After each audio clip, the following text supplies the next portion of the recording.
vivo por Instagram en Multimedio Mordisquito. Vamos a recibirlos a ellos, a Paco Canelo y Analía Sampaoli, ambos trabajadores de PAMI. Analía es trabajadora social y Paco personal técnico en prestaciones sociales del PAMI, y ambos pertenecen al MOSIS, que es el Movimiento por un Sistema Integral de Salud. Bienvenida, Analía, bienvenido. Hola. Paco, muchísimas gracias por estar acá en la Caja de Pandora. Sí. Es un honor recibirlos. Bueno. A la recíproca. Con este calor, yo pensé que iban a decir, lo siento, Laura, pero me estoy yendo a la pile. Dejamos la entrevista para julio del año que viene, lo hubiese entendido. Pero bueno, muchas gracias porque a pesar del día, el calor y la hora están acá los compañeros presentes. Gracias. Bueno, vamos a hablar un poco sobre epidemiología comunitaria y ustedes que trabajan en PAMI, sobre cómo esto también afecta a los usuarios de PAMI. Así que si les interesa y si quieren que comencemos ya a preguntarle un poco en sus palabras, ¿qué entienden por epidemiología comunitaria? Y después sí vincularlo bien al PAMI. Bueno, la epidemiología comunitaria, distinta de lo que es la epidemiología clásica, es un instrumento, lo voy a decir de una manera muy sencilla, ¿no? Es un instrumento, una herramienta de la que se vale la salud comunitaria para justamente acercar la comunidad hacia los servicios y para que un poco la comunidad haga propios sus procesos de salud de enfermedad, ¿no es cierto? Se vale, por supuesto, la epidemiología comunitaria de los datos que provee la epidemiología clásica para el estudio de las ocurrencias de las enfermedades, de los eventos, ¿no es cierto? Pero en realidad lo que tiene de distintivo es esta cuestión del acercamiento con la comunidad. Nosotros en este sentido en PAMI, en las prestaciones sociales de PAMI, hemos estado trabajando desde fines del año 2003 en el norte cordobés, en el norte pobre cordobés, digamos, no todo lo que es la ruta 60, que va desde la localidad de Sarmiento hasta Lucio de Mansilla. Allí hemos estado trabajando. Y en ese año, que fue un año, más o menos un año después que vos entraste, ¿no es cierto, PAMI?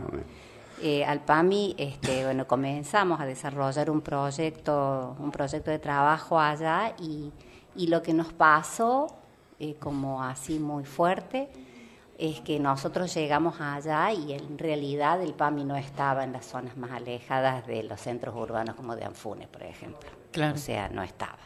Tuvimos que empezar por afiliar a la gente. Imagino, menudo trabajo, ¿no? De eso se trata, ¿no es cierto? De eso se trata. Bueno, dentro del PAMI además después pasan un montón de cosas con esta mirada, porque es una mirada distinta a la salud, es una mirada a través de la cual uno puede revalorizar el papel que tienen las comunidades, las organizaciones de las comunidades, que en el caso nuestro los centros de jubilados, y también el rol que nosotros como trabajadores tenemos. Porque mirar la salud desde ese lugar, desde el lugar de la participación y los derechos, que de eso se trata, nos para en un lugar distinto de lo que es la salud mirada como una ausencia de enfermedad y nada más. Totalmente, y nosotros desde este programa justamente es un poco el mensaje que se busca transmitir y de tratar de romper también como esa dicotomía entre los distintos sectores para que justamente podamos entender que la salud comunitaria también se hace cuando todos somos agentes activos y partícipes, ¿no? Exactamente. ¿Qué opinas, Paco? Bueno, un poco como Analía, y en el caso del norte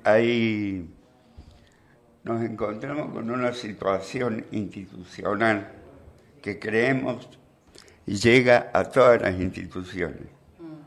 Están hechas de normativas, en el caso de PAMI, normatizado, que deben cumplirse rigurosamente.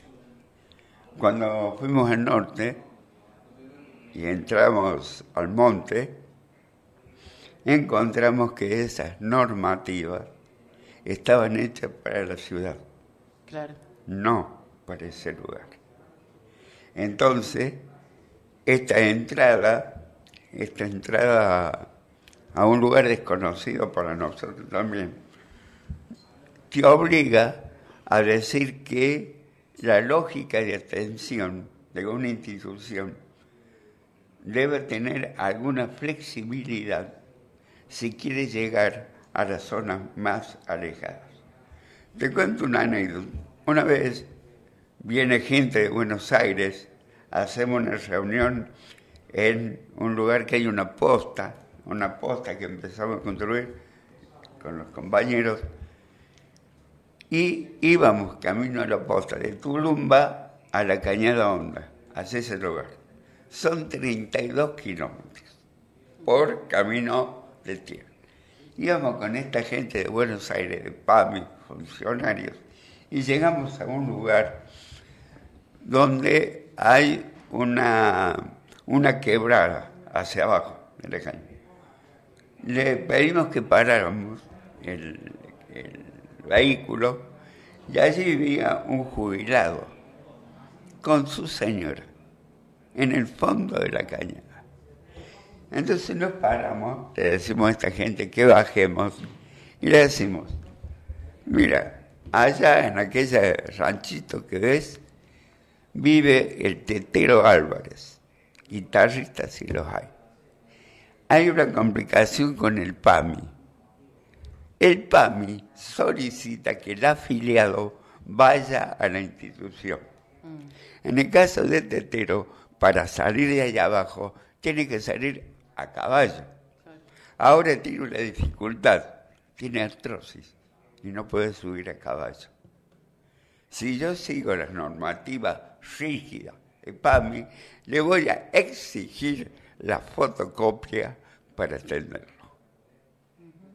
Por supuesto, no puede sacar fotocopia. Entonces, lo que te lleva a pensar que hay que cambiar la lógica de atención, la lógica de funcionalidad en instituciones a veces tan estructuradas y hechas posiblemente en alguna oficina de la calle Corrientes. Claro, y en eso, por ahí estaba pensando mientras te escuchaba la anécdota, que lo que propone la atención primaria de la salud justamente es romper un poco con esas barreras de la institución centro y poder justamente acercarlo a vecinos como lo que vos estás contando para ver, para que tenga acceso a un derecho humano que es la salud. Pero ¿qué está pasando con la atención primaria de la salud en estos casos? Pero además, la gente por ahí no conoce que tiene ese derecho, claro. ¿No? ¿Qué Nosotros, problema? Cuento otra anécdota, yo no soy tan buena como Paco para contar anécdotas. No, cuente. No soy tan buena. Aviso. Estábamos haciendo un relevamiento con, que tenemos organizado desde el área de nutrición de PAM y qué sé yo, aplicando una escala que tiene 10 preguntas, y una de las preguntas, estábamos en un paraje rural, y una de las preguntas era si tenía algún problema para comer, refiriéndose específicamente a si tenía los dientes o no tenía los dientes, la prótesis o no tenía la prótesis.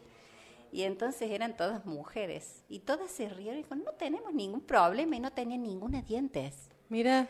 Claro, o sea, no sabían que tenían el derecho a tener su prótesis, ¿no es cierto? Entonces esa naturalización de la vulneración de derechos es muy común.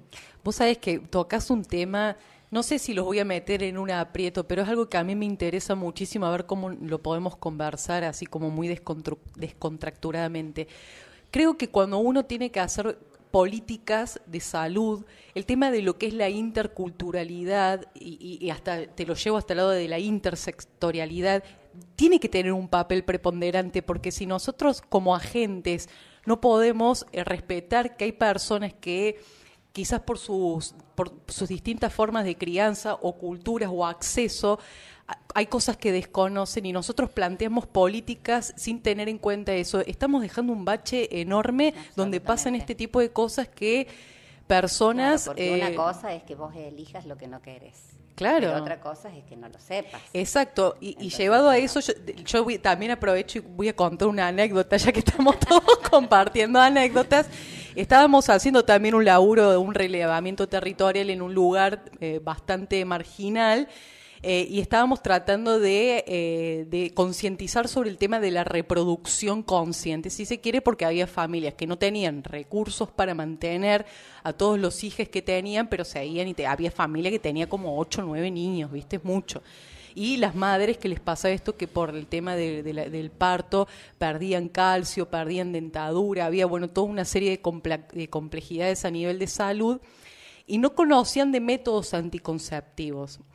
Y en en una de estas partes de tratar de decir, bueno, pero decirle a tu marido que se ponga un preservativo, ¿y cómo se pone el preservativo? Entonces la persona agarra un palo de escoba y le explica cómo se coloca el preservativo utilizando el palo de escoba y le dice, bueno, ¿entendiste? Sí, joya. Bueno, pasa el tiempo, vuelven a visitar este mismo lugar, otra vez la misma mujer embarazada, y el profesional le dice, pero no hiciste lo que te dije, y sí, le puse el palo de escoba, pero quedé embarazada.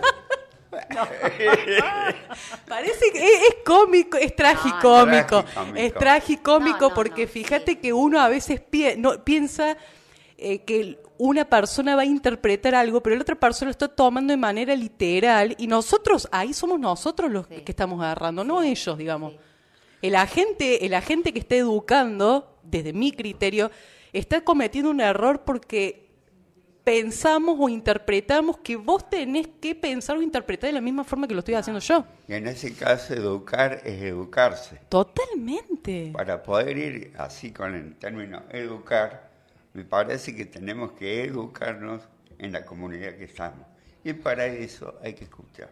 Sí. Antes de hablar, lo que nos enseña la epidemiología comunitaria es escuchar. ¿Por qué? Porque el que toma protagonismo en la comunidad no somos nosotros, ni el médico, es la comunidad. Diga. No, y por eso te digo, en ese sentido, nos ha costado a escuchar más, claro, para poder conocer. Porque para poder hablar hay que conocer antes. Y muchas veces vemos que los programas están hechos por gente que no escucha y que ni conoce los lugares a donde van esos programas. ¿Por qué? Por una razón también muy sencilla. Las comunidades no tienen ningún tipo de participación. Es decir, no se habla con la comunidad antes de hacer el programa, sino que se va con el programa hecho y encima no se la escucha. Ahí en esto nos parece un déficit, en esto de escuchar antes a las comunidades y en base a esa realidad elaborar un programa. ¿Y cómo se hace para elaborar un programa sin escuchar a la comunidad? ¿Que sacan de un protocolo general y lo aplican? ¿Cómo sería el asunto? Nosotros teníamos claro que lo que queríamos era, el objetivo inicial de aquella vez era la posibilidad de conformar equipos de salud territoriales con la gente de allá. Y bueno, el marco conceptual de la atención primaria, la epidemiología comunitaria lo tenemos y sabemos que tenemos que ir a ver qué pasaba. Entonces, en el camino de ir relevando, nosotros tuvimos que relevar, qué sé yo, decirte 1.000 personas en la zona rural y de esos más o menos 800 tuvimos que afiliar. Estamos hablando de un área que abarca 11 localidades, 11 centros de jubilados, y más o menos 6.000 afiliados hay a la obra social, afiliados y afiliadas. Y ahora este año, a mitad de año, después de la pandemia y todo lo demás, hemos incorporado la Ruta 9, desde Sarmiento hasta Villa de María de Río Seco. O sea, con ellos estamos empezando ahora, ¿no es cierto? Así que bueno, estamos en eso. Y bueno, ¿cómo se hace? Nosotros sí armamos un proyecto para nosotros, un marco de trabajo para nosotros, pero después la realidad te cantó otra cosa. Siempre siguió el objetivo siendo sostener equipos regionales de salud, porque nos parece que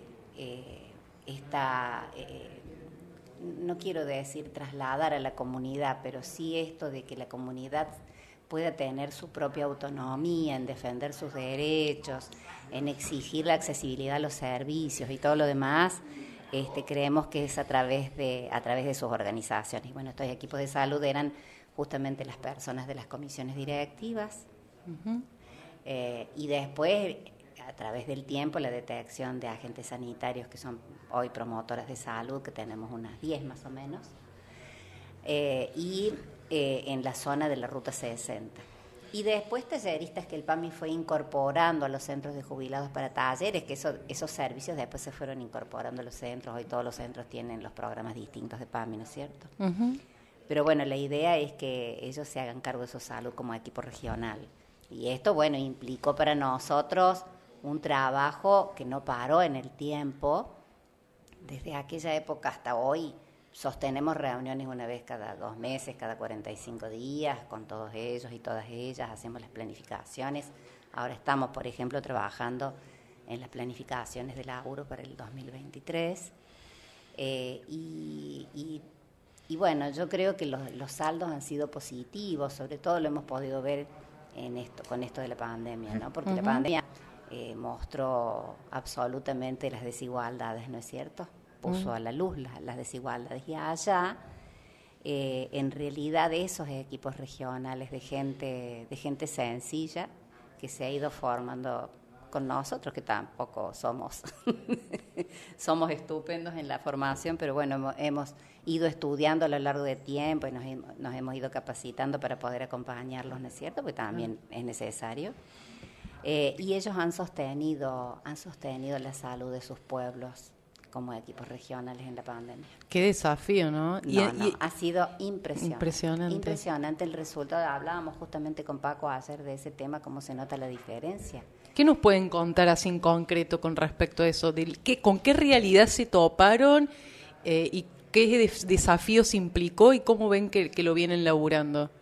La realidad, como decía Analía, cuando llegamos, había caído el ferrocarril. Toda la zona la cubría el ferrocarril. 90.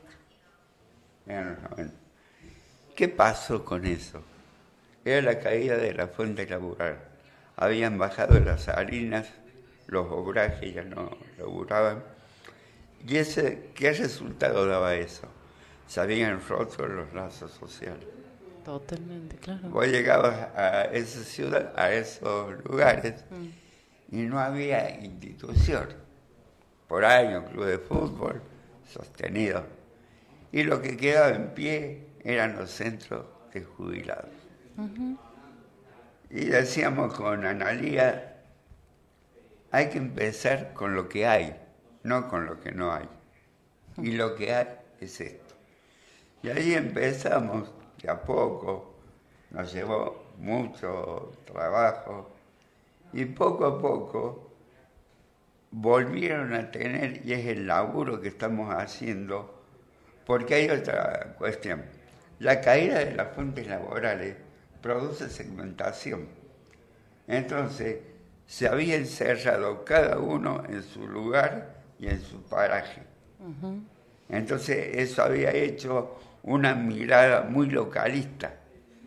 Estamos trabajando y se va consiguiendo volver a tener en todos una mirada regional. Toda la región es. Porque esa mirada regional te permite mirar al otro. Si estaban encerrados cada uno, por supuesto para subsistir, era lógico. Claro. Sí. Pero eso tiene partes negativas. Totalmente. Esto de empezar a mirar la región mira, esto nos lo enseñó una señora campesina semi-analfabeta, la Chicha Duarte de Tulumba. ¿Por qué empezó este proyecto? Empieza desde el pie, como dice la canción, desde el pueblo. ¿Por qué? Entregábamos bolsones alimentarios. Ella era una de las coordinadoras del programa. Y la norma estricta del PAMI decía que dejábamos los bolsones y 3 días había que buscar todo. Y si no, allá íbamos a sancionar. Me toca Tulumba, entregamos los bolsones y a los 3 días vuelvo Y había bolsones todavía. Y la Chicha, que era presidente del centro, che, Chicha, le digo, le digo, si estos bolsones no saben que lo que dice el PAMI es que cada 3 días tenés que entregar los bolsones, ¿eh? Y la Chicha, medio jurándome con bronca, dice, así dice, usted dice eso porque usted no sabe a dónde van esos bolsones. Van a lugares donde es muy difícil salir y entrar. Vine y le comenté a Analía. Y le digo, mira vos, la Chicha nos ha enseñado algo. A levantar la mirada del pupú y poner la mirada un poquito más allá. Y cuando pusimos la mirada, gracias a la enseñanza de esta mujer, pudimos empezar a ver que era necesario un proyecto que incluyera a toda esa gente que vivía tan lejos y aislada. Qué bárbaro, ¿no? Sí, ese ha sido nuestro norte, ¿no es cierto?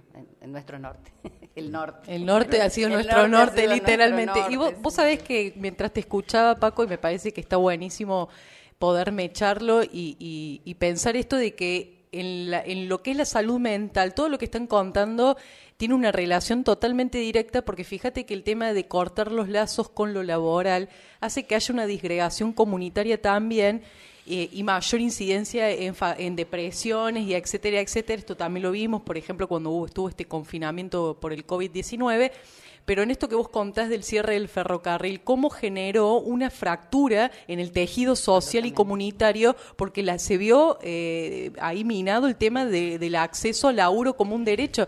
Y fíjate hoy los tiempos que estamos viviendo, donde hay trabajos precarizados, donde hay salarios que no son dignos, y donde también desde la salud mental y este nuevo enfoque que propone la ley es de que justamente las personas que tienen padecimientos mentales no corten vínculo con lo laboral dentro de las posibilidades, porque sigue siendo una estrategia de salud y de conexión hacia lo vital. Eso que vos estás comentando, nosotros siempre, este programa que dice Paco, el programa alimentario que se llama Programa Pro Bienestar de PAMI, que es un programa que entrega bolsones y tiene comedores también en toda la provincia, en todo lo que es el ámbito de nuestra UGL, digamos. Y nosotros siempre comentamos que cuando este programa se inicia, en los 90 fue, tuvimos que hacer una recorrida por toda la provincia para hacerle la propaganda al programa para que la gente adhiriera. Y la adhesión tenía que ser de centros de jubilados. Los centros de jubilados, había lugares donde no había, y entonces había que conformarlos. Después le entregábamos cuáles eran los requisitos del programa. Esto que dice Paco, ¿no es cierto? Tienen que, mayores de 60 a 65 años, personas con discapacidad, personas con menores a cargo, qué sé yo. Bueno, son los requisitos porque es un programa focalizado. Y ellos se llevaban eso y nos tenían que traer el listado de la gente. Y cuando volvíamos a retirar ese listado, ellos nos decían, no sabíamos que había tanta gente con necesidades en mi pueblo, o en mi ciudad, o en mi barrio, ¿no? Entonces, nosotros decimos que el PAMI contribuyó fuertemente a volver a darle visibilidad a las viejas y a los viejos en el país, a través de este programa, ¿no? Tiene mucho que ver con esto que vos estás diciendo, ¿no? La salud mental. ¿Qué hacía un viejo o una vieja en los 90 cuando se jubilaba? Se deprimía. La depresión, la soledad y estar arrumbado, molestando en su casa, ¿no? Total.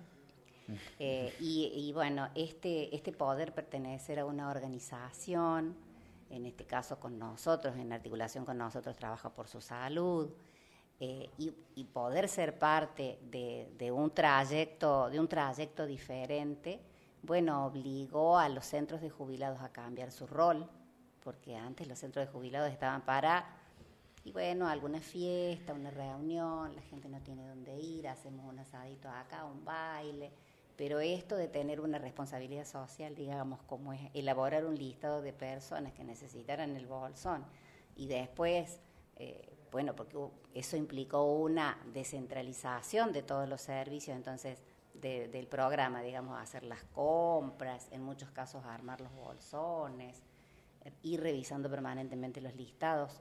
Ese rol del centro fue cambiando, Claro. ¿no? Ese rol del centro de jubilados fue cambiando y la incorporación de más y más gente en los centros de jubilados hizo que se diera este fenómeno que después lo tomaron muchas otras instituciones, pero verdaderamente los centros de jubilados tuvieron un papel importantísimo a través de este programa, en la visibilidad y en la salud mental de la gente.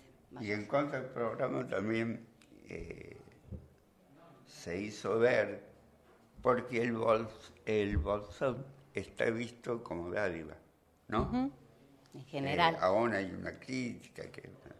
Sí. Laburamos eso con los viejos. En realidad no era una dádiva, era parte de su derecho a la alimentación. Totalmente. Y era necesario porque su sueldo no alcanzaba. Cuando ellos recibieran el 82% que le corresponden, seguramente no hace falta el bolsón. Pero mientras tanto, era parte de ejercer el derecho a la alimentación, no una dádiva. Tarea así, previa a cada entrega, hacíamos una asamblea, Claro. donde los viejos comentaban sus críticas, inclusive sus críticas al bolsón. Y decían qué no les gustaba, anotábamos qué no les gustaba, qué opinaban ellos, qué se podía cambiar. Claro. Entonces, en ese marco, deja de ser una dádiva. Claro, porque Pasa- le das participación. Y vos sabés que a mí me hace acordar mucho a lo que creo que fue una de las enseñanzas que nos dejó Evita, que cuando planteaban esto de que estas mujeres, viste, de los sectores más pudientes hacían caridad, ella nos enseñó, donde hay una necesidad nace un derecho, ¿no? Esto es el derecho a tener una alimentación, a tener una alimentación digna, y no tiene que ser visto como una caridad ni algo como falto de dignidad, porque totalmente, y esto de poder participar y que te digan, che, es porque justamente vos lo consumís, digo, vos sos Claro, usuario de eso. Vos sabés que sabés. Vos sos el que sabés, eso de romper también con esas estructuras quizás a veces institucionales o sistémicas, y de poder empatizar con la persona que tenés al frente como para saber realmente te estoy escuchando y quiero entender, quiero saber, quiero conocer qué. Claro, y vale tu opinión. Exactamente. Y vale tu opinión. Porque- Nosotros hacia el adentro de la obra social, bueno, este tipo de trabajo nos obligó mucho a mirarnos como trabajadoras y trabajadores de la salud, ¿no? Y muchas veces hemos tenido que poner el bolsón en el centro de escena, digamos, y volver a hablar de él, ¿no? Cuando, bueno, los equipos de técnicos se les vuelve monótona la tarea, Claro. no le encuentran el sentido, o sea, el bolsón, el alimento dentro de la obra social trabajado como remedio, como una alternativa no medicamentosa, no solamente como un derecho. Mira ¿no? qué interesante eso. Exactamente. Entonces, bueno, por eso digo que cuando uno se arma un marco conceptual, te para de otra manera frente a tu trabajo. Claro, y sobre Para. todo pensando en que también esto desde la psiconeuroinmunoendocrinología que tanto se puso de moda y que realmente es súper importante Tal cual. de poder evidenciar y poner en escena que la nutrición es fundamental para tener un estado de salud óptimo, no solamente a nivel físico, digo a nivel mental, y o sea, Nivel las psíquico repercusiones también. son... Exactamente, o sea que, bueno, digamos, este trabajo, todos los programas dentro del PAMI son súper centralizados, o sea, bajan enlatados y son programas que sostienen lo médico, o sea, Claro. esa es la mirada que en general el PAMI tiene. Nosotros lo que tratamos de hacer aquí es darle una vueltita. Hacerlo más integral. Sí, tamizarlo con la mirada de la comunidad, ¿no? Claro. Porque, bueno, eso es lo que intentamos. ¿Y qué vende la realidad hoy en el acceso de salud de las personas mayores, de las personas que están en la tercera edad? Después de Mira, una la pandemia y después sí, estamos... vos sabés que la pandemia afectó bastante, sobre todo en cuanto a los malestares psíquicos, ¿no es cierto? Y es algo de lo que no se está hablando. Nosotros ahora estamos trabajando, haciendo reuniones, no solamente acá en el norte, sino en otros lugares también, trabajando un poco de eso. ¿Qué le pasó a la gente en la pandemia? La gente todavía tiene miedo de salir. Sí. La gente todavía tiene... Ha quedado mucha gente afuera por el tema de la tecnología. También. Nosotros no terminamos de volver con los bolsones presenciales. Ah, mira. No hemos vuelto con los bolsones presenciales.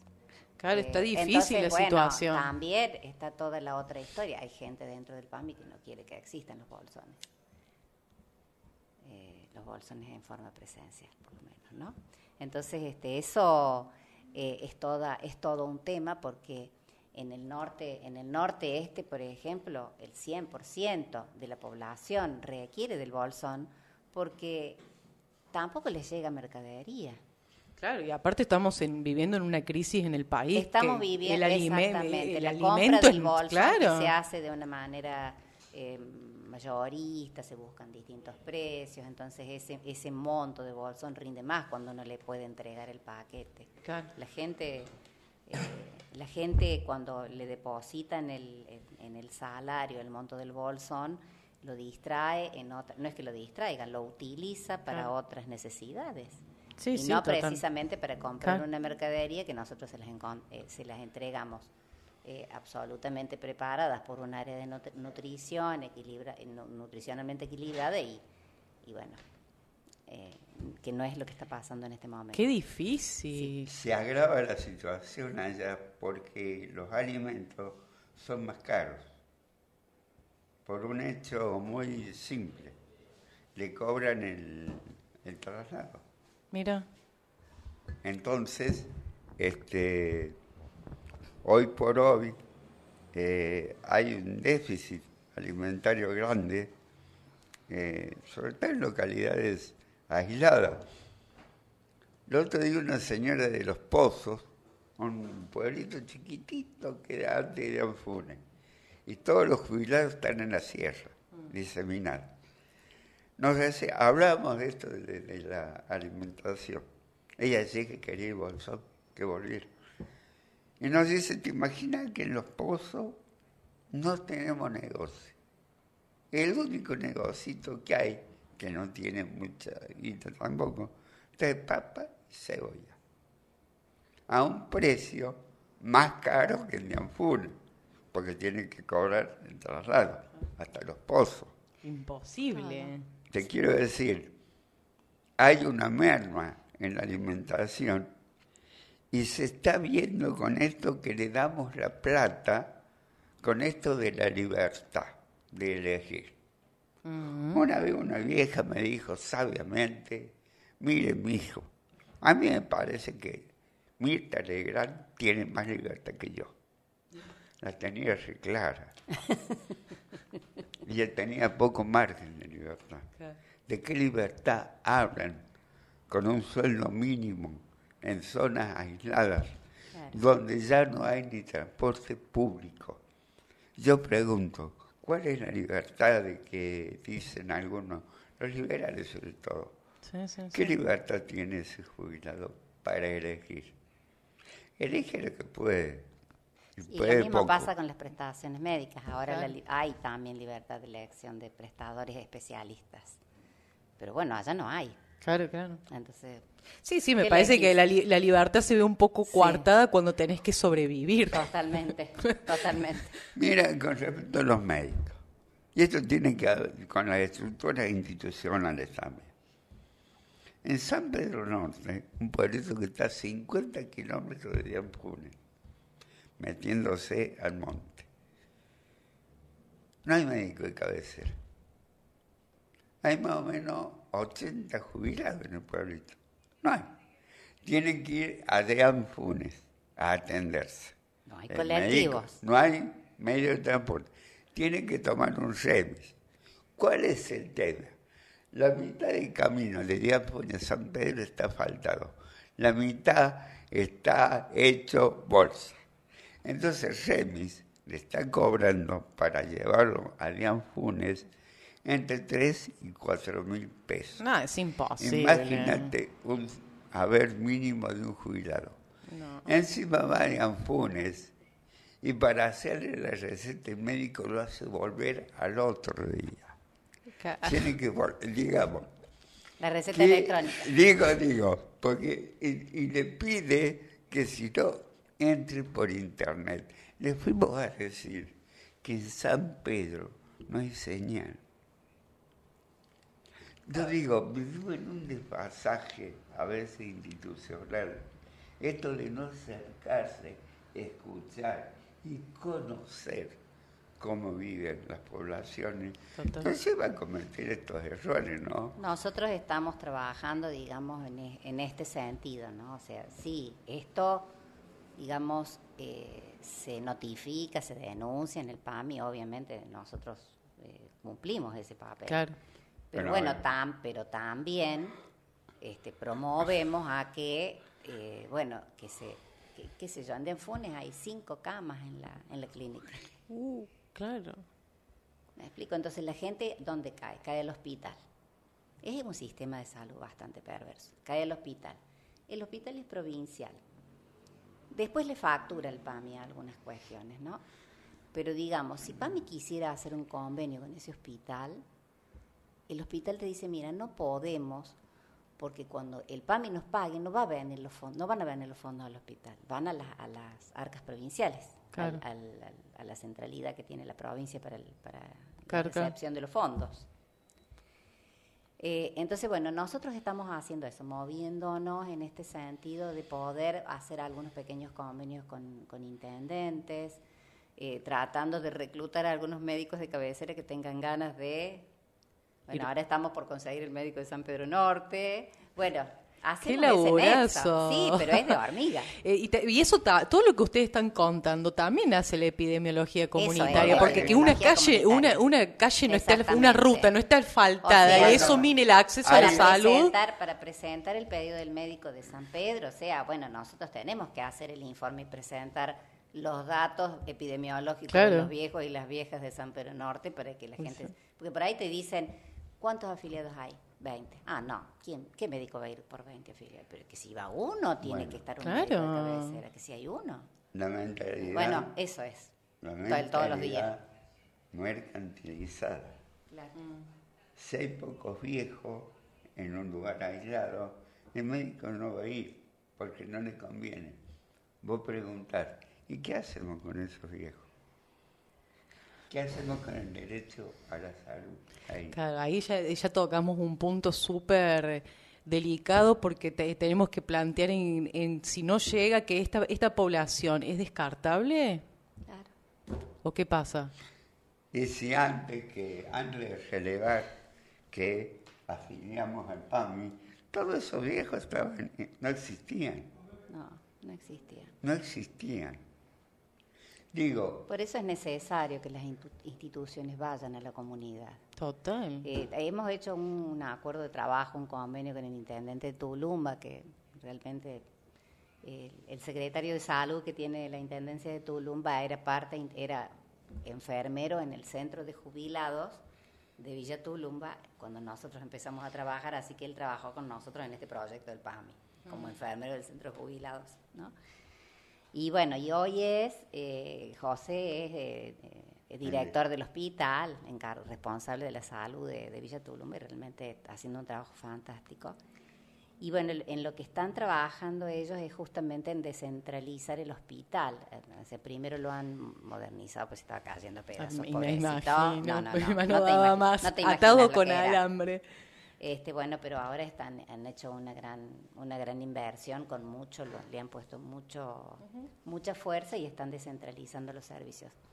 Dentro de la descentralización hay 3 postas sanitarias en la zona rural, en la zona de montaña y sierras, y una de ellas es la posta que hablaba Paco hace un rato, que es, bueno, un trabajo que se hizo desde este equipo de regional de salud, una de las viejas de la Cañada Honda donó un terreno, la comisión vecinal de la Cañada empezó la construcción, trabajó mucho la gente de médicos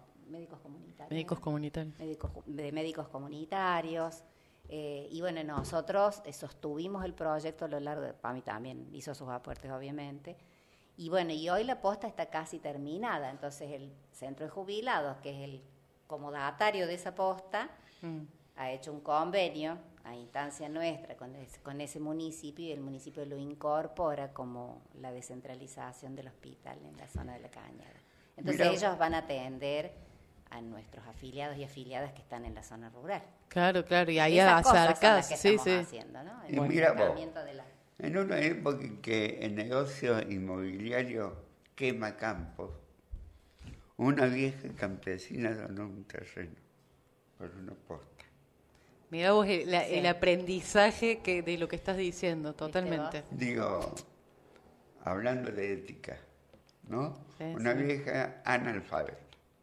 No, es que es triste. Ahora, es analfabeta, pero muy inteligente. Totalmente, sí. ¿No? Entonces, digo, estas realidades que uno dice, la pucha, habría que mirar un poco eso, ¿no? Que no es solo la plata la que manda. No, claramente los intereses, ¿no?, que mueven esas mentalidades, creo que no pueden empatizar con lo que estás contando, porque es increíble que lo que vos decís, están quemando el Amazonas, nos estamos quedando sin oxígeno en el planeta, tenemos los mares llenos de basura, tenemos una medicina industrial, tenemos un sistema quebradísimo, tenemos personas de la tercera edad que parecen descartables, y una persona que está en esas situaciones va y te da un terreno para tratar de acercar a la comunidad un derecho básico que tenemos todos los seres humanos. Es increíble. Sí. Es increíble. En realidad eso fue, digamos, también, porque digo, cada espacio y cada lugar, cada organización y cada pedacito de territorio es un recorte de la realidad, ¿no? Total, ¿no? Uh-huh. Sí, es un recorte de la realidad, porque nosotros también pasamos las nuestras cuando te acordás. Bueno, y cuando hicimos el tema por ejemplo, lo del terreno y aquel terreno que donaba la señora, y que si iba a ser ese terreno o si iba a ser otro terreno, entonces se armó como una votación entre los vecinos de la zona de la Cañada. Y bueno, y hay un grupo que hizo lobby para que el terreno saliera allá abajo, no importándole que a la gente le costaba mucho bajar hasta allá. No, bueno, sí, por eso digo, hay que laburar con todos esos entretelones. O sea, las peleas se dan en todos los ámbitos, en todos los niveles. En todos los niveles. Antes que me sigas contando, les quiero hacer una pregunta que está un poco relacionada con lo que estamos hablando, porque si estamos planteando de que en materia quizás legislativa venimos con leyes que estamos hablando de esto, ¿no? Leyes integrales, salud integral, salud, cuidados integrales, una participación comunitaria que se hace esencial para que esto se cumpla y pueda ser efectivo en todo un territorio nacional, no solamente en las grandes ciudades, sino en todo un territorio nacional. Pero ¿qué pasa cuando hay escasez de un Estado donde faltan este tipo de políticas y el financiamiento para que esto realmente pueda ser así? ¿Qué piensan de eso? Sí, yo creo que sí, que es como vos decís, o sea, hemos ido a menos en este sentido. O sea, nosotros concretamente dentro de PAMI, que es un Instituto Nacional de Servicios Sociales para Jubilados y Pensionados, servicios sociales para jubilados y pensionados, prestaciones sociales, está cada vez más achicada, con menos presupuesto, y todo esto sale de prestaciones sociales. Nosotros renegamos muchísimo con ese tema. Yo creo que tenemos que volver a pensar en las organizaciones, en estas organizaciones, porque esto se empuja desde abajo. Claro. Esto se empuja desde abajo. Uh-huh. También sabemos que hay un esfuerzo, por ejemplo, ahora se ha promovido la inclusión de los promotores y promotoras de salud dentro de los equipos de salud. Eso es una cosa muy importante porque tiene que ver con esta mirada, Goyan tiene esta mirada de la salud, ¿no? Él trabaja con epidemiología comunitaria también. Creo que se hace desde allí. Los centros de jubilados tienen que ser conscientes de que tienen que tener autonomía para reclamar sus derechos, de que tienen que federarse, de que se tienen que confederar. En el norte nosotros tenemos un representante de una de las federaciones de Córdoba. Entonces eso, acerca un poquito más la voz de los centros de jubilados a la institución PAMI. En este momento, por ejemplo, hay un policlínico ferroviario, un ex policlínico ferroviario en la ciudad de Anfunes, ubicado en una zona bien populosa de Anfunes, que está inusado, no está usándose. Está cerrado ya hace muchos años. Vendría bárbaro. Lo sostiene el gremio ferroviario con un casero para que no se venga abajo, pero está el hospital allí. Entonces los centros de jubilados han presentado a través de este representante de la federación ante la directora del PAMI, de Luana Volnovich, un informe solicitando que el PAMI lo incluya como un prestador propio. El PAMI lo puede hacer. Uh-huh. De hecho, Rosario tiene 2 prestadores propios, Buenos Aires también tiene prestador propio el PAMI. Uh-huh. Eso se podría hacer. Y en eso se están moviendo ellos, por eso digo, ellos se están empoderando de sus derechos y se van haciendo conscientes de sus propias capacidades como organización. Es desde allí, porque leyes normativas hay. Hay un montón. Pero no se cumplen. Claro, ahí creo que creo que la reflexión pasa por esto de el que el sistema de salud está acabado, o sea, claro. No es que el PAMI. No, el PAMI no tiene a quién contratar en esos lugares. Claro. Entonces, sí, es un problema estructural y sistémico. Es un problema terrible. Sí. Y tenemos que hacer una articulación con la salud pública, con las instituciones de la salud pública, uh-huh. para que podamos juntos salir en esto, ¿no? En esta historia, porque si no...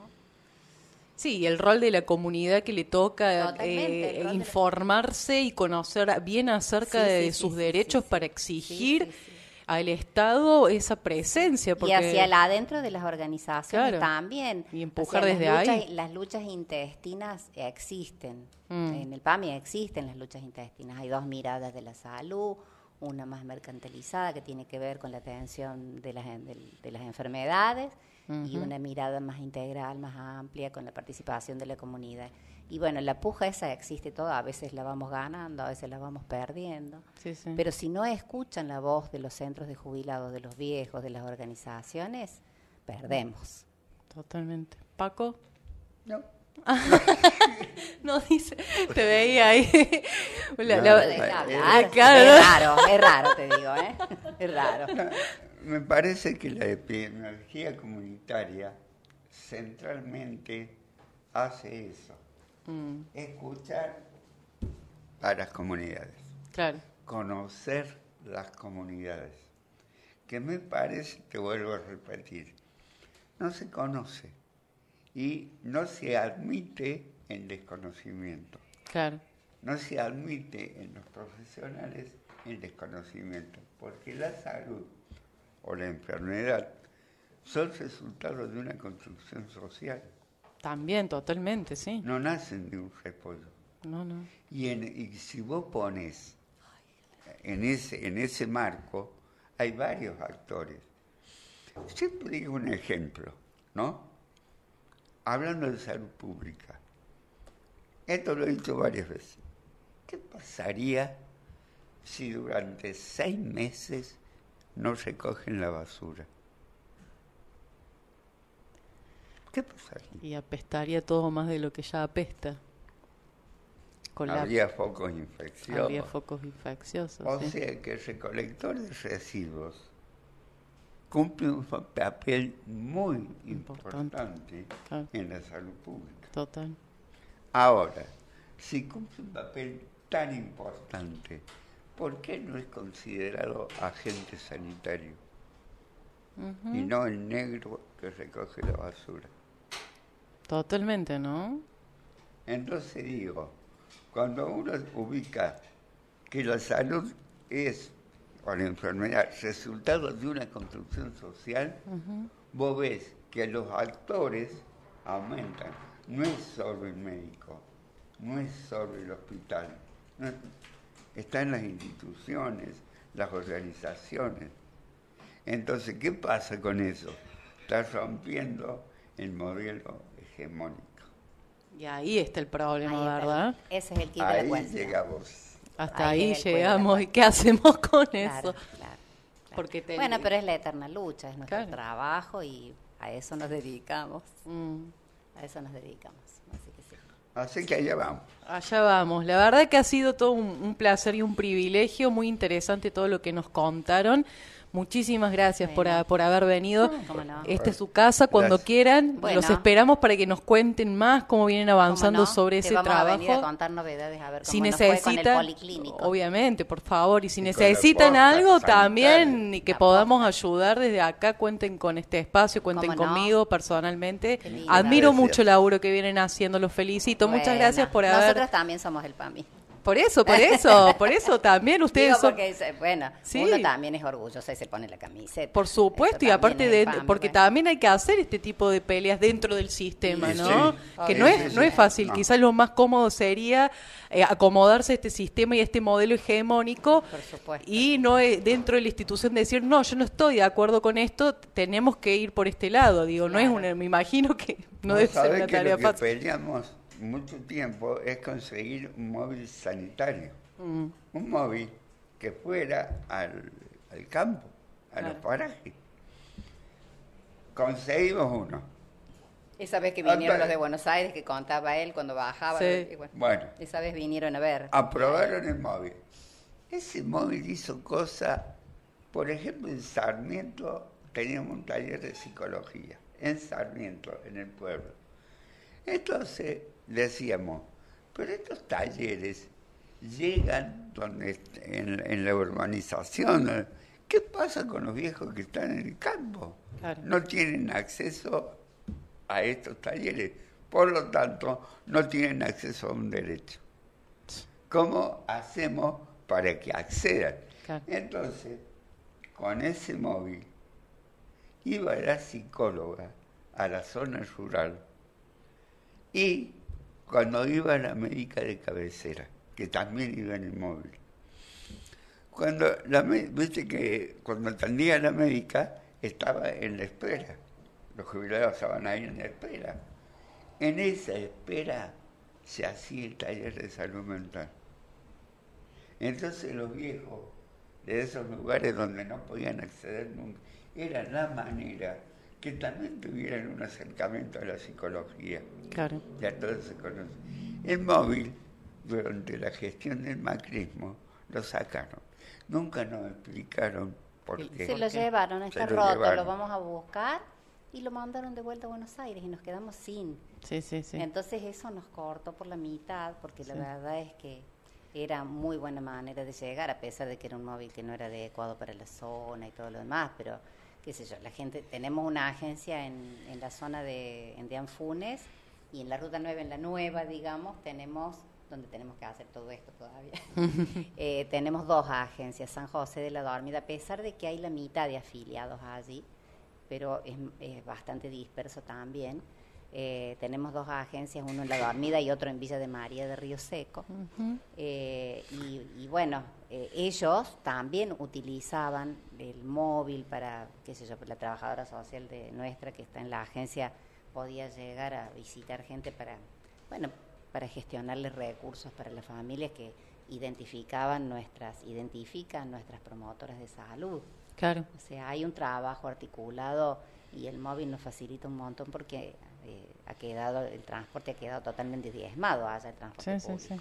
Una de tantas de las cosas que se vio fisurada en el gobierno anterior, porque Sí. todo lo que tenía que ver con salud comunitaria quedó No, no, vaciado y desmantelado. hecho desmantelado, sí, la verdad una Desmantelado. pena y se está tratando de a poco, Es pero que bueno, ahí hubo se pandemia de conoce. por medio, crisis del país Sí. en todos los Sí. extractos. Pero fíjate vos que más allá de eso, esto es personal. Sí, Creo que pasa en la concepción de la salud.